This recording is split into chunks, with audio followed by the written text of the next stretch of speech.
If you've watched a couple of peptide explainer videos already, you've probably been told peptides are the natural language of the body, right? They amplify the signals within your biology. They're like Lego blocks, right? These little guys, right? Each one of these things representing an amino acid, and you put it on and change the figure and you got a different peptide, right? Now that's all true, but the thing is, it's not enough. See, here's what most explainers leave on the table. Every video lumps peptides together like they're one thing, but they're not. Ozempic is a peptide. BPC 157 is a peptide. The insulin in your pancreas, technically a small protein, but everybody calls it a peptide hormone. The collagen peptides in your supplement powder, one everyone says is gonna make your skin look great, those are pieces of a much larger protein. Some of these only work as injections because your stomach would destroy them in seconds. Some we actually want you to swallow because we need them to land in your gut. Some get timed at bedtime to match your body's natural hormone pulses, and some get dosed once a week. They share the word peptide and almost nothing else.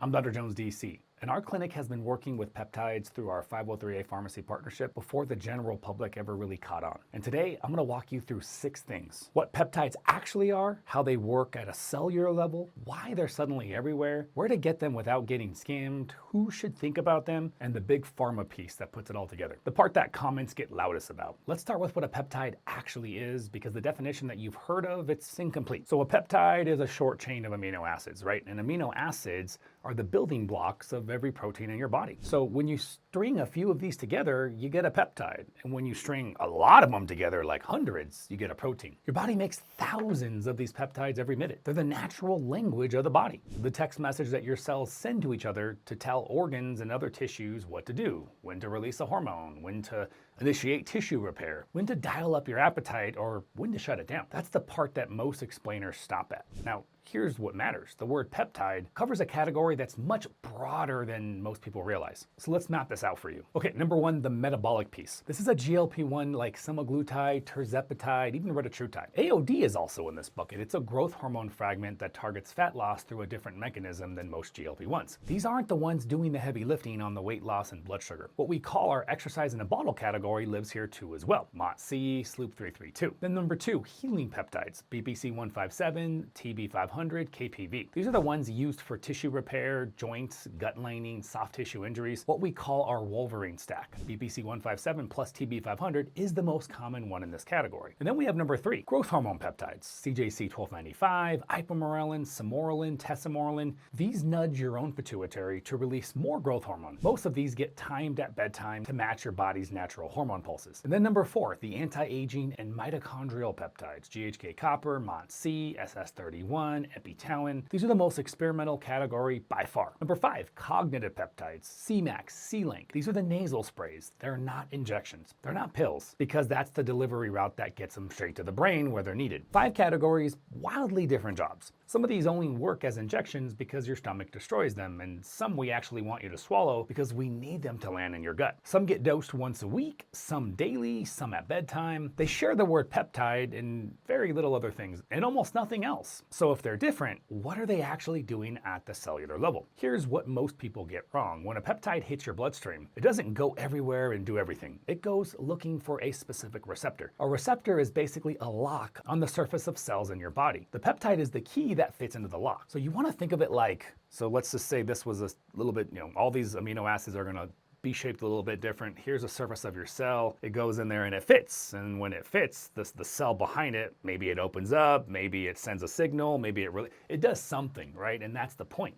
And that's it. That's the whole mechanism in one sentence. The peptide is the message, the receptor is the inbox, and the cell, it's the recipient. Now here's where it gets practical. Most peptides, they can't be taken as a pill. If you swallow most peptides, the enzymes in your stomach is gonna treat them like food. They get chewed up and broken down before they ever reach your bloodstream. Less than 1% of an unmodified peptide actually makes it through the gut intact, except for the exceptions. That's why almost everything you heard about, GLP-1s, BPC 157, growth hormone peptides, they're injectable. There is an exception for oral BPC 157. BPC 157 actually does have some stable oral versions, which are actually better for gut healing. But the injection, it bypasses your stomach entirely. It puts the peptide right where the receptors can see it. There are exceptions. Pharma engineered an oral version of semaglutide called Ribellus. They wrap the peptide in a special carrier that protects it from your stomach acid, and it lets the tiny fraction get through. It works, but you absorb under 1% of what you swallow, which is why the dose has to be massively higher than the injectable version. That's not the rule. That's the engineering exception. Now, If you've been hesitant to pull the trigger on peptides, if you've been hunting for a legitimate source for months, burned by a vendor who delivered something sketchy, paying a massive amount to a wellness clinic that has no idea what they're actually doing, that's literally what we built our peptide program around. Our medical team writes the prescription, our 503A pharmacy partners compounds and tests every batch. Our patients get oversight from people who've been doing this for years. If you want to talk to someone about it, you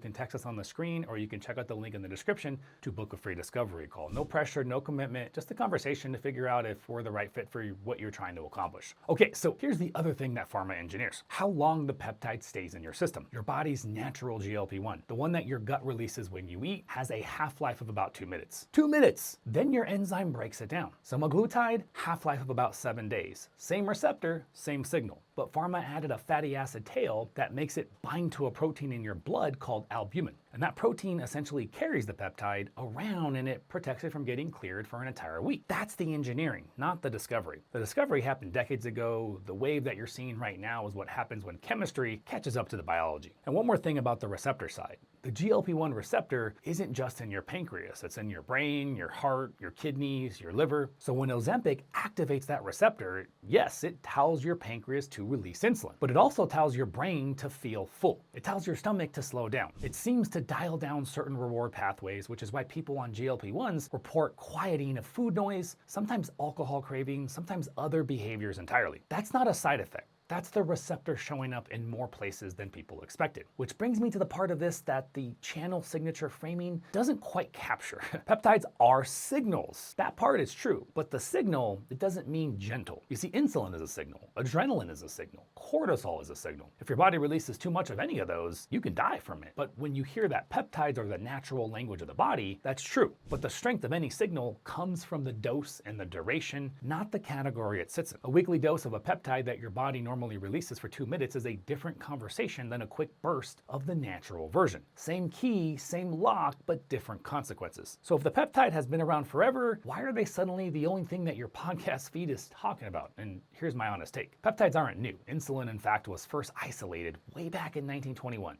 That's a peptide. The first insulin injection saved a 14-year-old kid named Leonard Thompson the following January in 1922. We've been using peptides as a medicine for over a century. What's new isn't the discovery, what's new is the engineering and the money behind it. So let me give you the actual numbers. The US peptide therapeutics market roughly hit $80 billion in 2024. GLP-1 drug spending alone in the US went from $13.7 billion in 2018 to $71 billion in 2023. 5 years, 5x growth in a single category of peptides. Eli Lilly became the first pharmaceutical company to ever cross the $1 trillion market cap. Not on cancer drugs, not on heart medication, on peptides for weight loss. Mounjaro and Zepbound combined, which are the same drug under two names, generated about $36.5 billion in 2025. Numbers like that don't happen by accident. They happen when chemistry hits a tipping point. 3 things converged. The first thing was half-life engineering. I just walked you through this in the last segment. The ability to take a peptide from your body, which normally clears in 2 minutes, and stretch it out for 7 days. That's the difference between a drug that you can prescribe and a drug that's commercially viable. The second thing was multi-receptor engineering. The first GLP-1 hit one receptor, then pharma figured out how to design a peptide that hits 2 receptors, that's tirzepatide, and now there's retatrutide, which hits 3 receptors, the GLP-1, the GIP, and glucagon. Now, that one's still currently wrapping up phase 3 trials. Each generation gets more precisely engineered to do more jobs from a single injection. The third thing was cultural. Once Ozempic showed up in a Hollywood weight loss conversation and a Diary of a CEO podcast, the audience for this content tripled overnight. People who weren't biohackers 6 months ago suddenly want to know what a peptide is and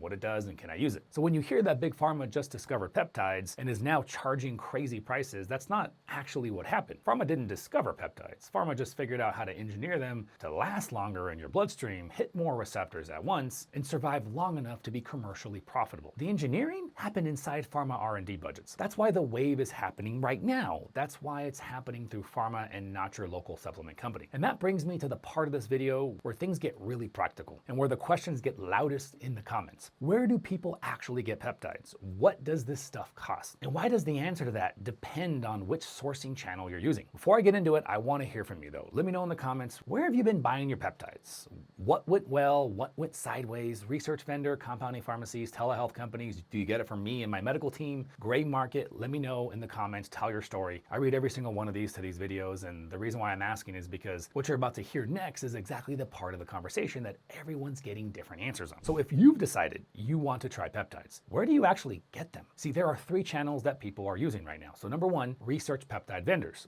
These are the companies that sell peptides online, labeled for research purposes only, not for human consumption. That label is a regulatory dodge, not a legal protection for you. Everyone knows the bottle ends up in someone else's bathroom. The vendor knows, the customer knows, and the FDA is not stupid. The label exists so that the company isn't selling a drug to a human. They're selling a research chemical to a buyer. But what you actually get is a vial of powder that may or may not contain what the label claims it contains, in a dose that the label claims, without the contaminants that the label doesn't mention. That's not me trying to scare you. That's a real reason why a lot of people use these vendors, because they're cheap. I'm just telling you what you're actually buying when you buy it. You need to send your products for testing if you're gonna go down this route. Okay, number 2, 503A compounding pharmacies. These compounding pharmacies are federally regulated pharmacies that are allowed to make custom prescriptions for individual patients. Our clinic works with these pharmacies as partners. The partnerships predate this whole mainstream peptide wave, since before most physicians even were aware of BPC 157. Now I've seen the comments. People say compounding pharmacies buy the same stuff from the Chinese suppliers that the research peptide vendors are getting from. And I get why people think that. Peptide API, the active ingredients, often comes from overseas manufacturers regardless of where it gets compounded. But here's what that markup actually buys you when it's a peptide that comes from a real 503A pharmacy. It buys identity testing, confirming the powder is actually the peptide on the label. It buys potency testing, confirming that the dose is what the label says. It buys sterility testing, confirming that the final product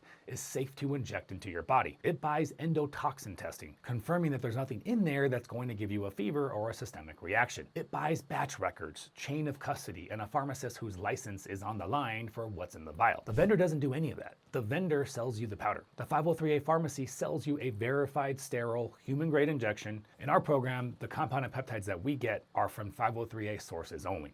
Okay, number 3, telehealth programs. These are the wellness clinics that you've seen advertised, that you pay a membership fee, you get a prescription that gets fulfilled at a compounding pharmacy. Some of these are great. A lot of them are not. The honest version is you're paying for the prescription plus the compounded peptide plus a markup for the operation that's bundled them in. They can run several $100s to over thousands of dollars depending on the program. Not all of them are bad. A lot of them charge a lot for very little oversight. A few of them charge a lot because they're actually working with you on the medical side. You have to do some homework. If you're shopping, research vendor, compounding pharmacy, telehealth program, the same questions apply. What's the testing? Who's overseeing the dose? Who's accountable if something goes wrong? We are obviously one of the companies that do compounding pharmacy, and I think we do it right. Now let me get to who should actually be considering peptides in the first place, because the answer is more conditional than the internet wants to admit. So who actually needs to be on peptides? The answer depends on which peptide you're talking about, what you're trying to accomplish, and what your foundation looks like before you ever pick up a syringe. So let me explain what I mean by foundation. Peptides amplify what's already in place. That's the most important thing that I can tell you about this entire category. If your foundation is strong, you're sleeping 7 to 9 hours a night, you're eating enough protein, you're moving your body, your stress is managed, your basic blood work is in a good place, peptides will give you a real boost on top of all that. That's where this category shines. That's where you see the recovery acceleration, the healing, the metabolic gains, the shift that you were hoping for. But here's the part of the conversation that nobody's pitching peptides to you wants to lead with. If you don't have a foundation, peptides are not going to do much, and we make money off of selling them, and I'm going to tell you, don't waste your money unless you get your foundation down, because they're not magic. They're not going to fix what's not there. You can stack the BPC, the TB, the GHK copper, the MOTC, the most expensive cocktail that you can put together, but if you're sleeping 4 to 5 hours a night, you're under eating protein, stressed out of your mind, you're not lifting, you're inflamed, and a lot of you guys have systemic inflammation problems, the peptides, they most likely aren't going to do much. You'll spend a lot of money and you'll feel marginally different than you did before. This is the conversation that we have with patients in our program before they buy anything. What's your foundation? What's your goal? Which peptide actually fits your goals? What's the realistic timeline? What does the evidence look like for the specific compound that you're asking about? Because every peptide has its own evidence story. Some of it are in phase 2, phase 3 trials, some have animal data and clinical observation, and some are genuinely experimental on healthy adults. Now, if you want me to walk through every peptide and where it actually lands on the evidence hierarchy,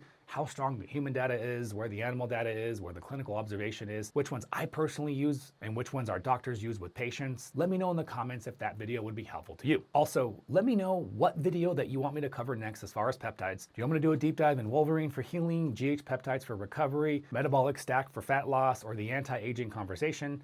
and I'll pick the top ones for the next video. Okay, so the takeaway on this segment is the conditional answer. Foundation first, then peptides, not the other way around. Okay, last thing. This is the part of the conversation that gets the loudest in the comments. The Big Pharma piece. I've seen the comments on every peptide video on this channel. Big Pharma is going to gouge us. The FDA only acted because they saw the dollar sign. Anything the government touches gets ruined for regular people. I get the anger, and I want to address it head on because the reasons for it are legitimate. And I also want to push back on the version of the story that I don't think holds up. Okay, here's where I land. You already heard the numbers earlier in this video. $71 billion a year on a single category of peptides. Eli Lilly hit the first $1 trillion market cap in pharmaceutical history. Mounjaro Zepbound nearly $40 billion in 9 months. Money like that, it shapes who pharma chases, which trials get funded, what gets marketed, who gets lobbied, how the regulatory conversation gets framed. The kernel of the conspiracy framing is real.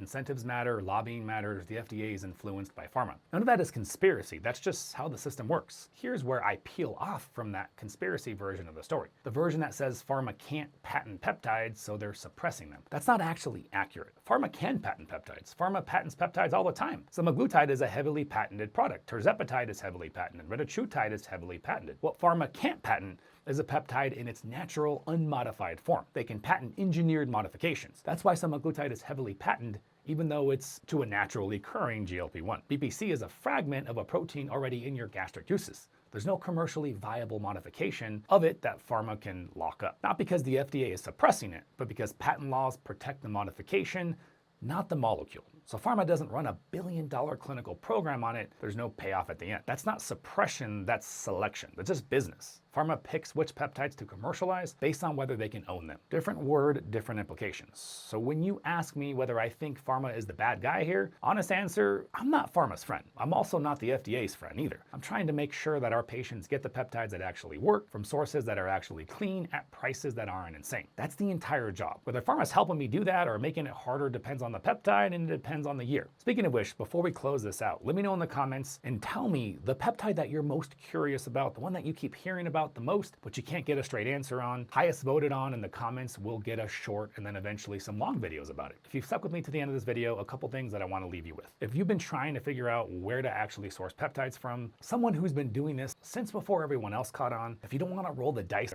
on a research vendor and you don't want to pay atrocious dollars to a wellness clinic, isn't really going to be involved with your success. That is exactly what we built our peptide program around. Our medical team writes the prescriptions that get compounded by a 503A pharmacy. Each batch gets tested for identity, potency, sterility, endotoxins before it goes anywhere near a patient. And our patient educators will work with you on what you're actually trying to accomplish, which compounds, the timeline, that whole shebang. If that's the kind of oversight that you've been looking for, you guys can text number on the screen or check out the link in the description to book that free discovery call. Our medical team is going to walk you through the whole process after you purchase your peptides. They can be there to help you reconstitute if it's needed. They're going to be there to help you inject. You can reach out to them at any point in the process afterwards if you have any questions about the follow-up. Two important things before you reach out. If you've already had peptides from another source, a research vendor, a different telehealth program, something a friend gave you and you're looking for someone to oversee that stack that you bought somewhere else, we don't do that. Our medical team only oversees peptides that we've prescribed and our pharmacy has compounded. That's not a marketing line, that's just clinical governance rule that protects us and you. Number two, if you've been watching this because you're really dealing with stubborn weight loss and you want something deeper than just peptides, actual coaching that goes after the metabolic root cause, we do that too. Different programs, same clinic. And if you guys are into the whole retatrutide thing, which a lot of my viewers are, that's the video to watch next. It's the retatrutide stacking video. We'll see you later.